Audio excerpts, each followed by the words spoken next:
It seems like every year we talk about the disparity between what the top-end teams are spending and the bottom teams. And now let's take a look, even in the division, the Central Division, which isn't, it's not the big market division.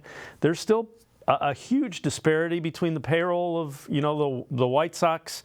Yeah, the Twins are up there, and then it's, the Royals, the Tigers, and the Guardians. So you see the rankings, Guardians 28th out of 30. Average payroll for the division is $119 million, and that would rank 21st. So it's, and yet, the people that argue on the flip side of it is, they'll tell you, well, every year, somebody that's, one of those middle to low level payrolls ends up advancing deep in the playoffs. But it's almost like it's an anomaly. It's not like something you can count on every year. You can count on it happening every year. It's just it's hard to count on being that team, year in and year out, to spend a low amount and to contend year after year.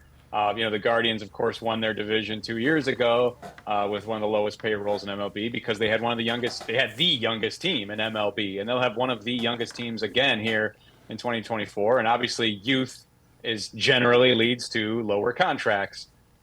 So then it's a matter of, how good is your youth first and foremost, and then what do you do to support it along the way? The Baltimore Orioles have been the lowest spending team over the last 5 years or so in MLB. You take it on measure, they probably spent less than anybody. And now, they're starting to add to that where they, acquire a Corbin Burns to go with their great young core.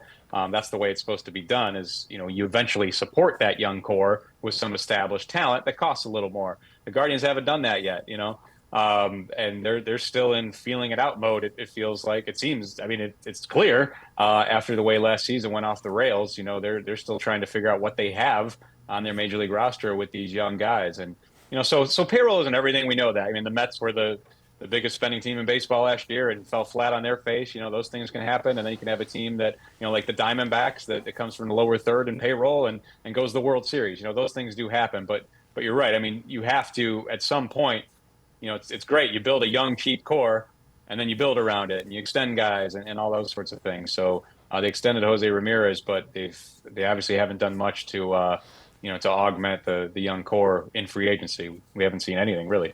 Yeah, and you can understand Guardians fans kind of getting a little antsy and being frustrated with that.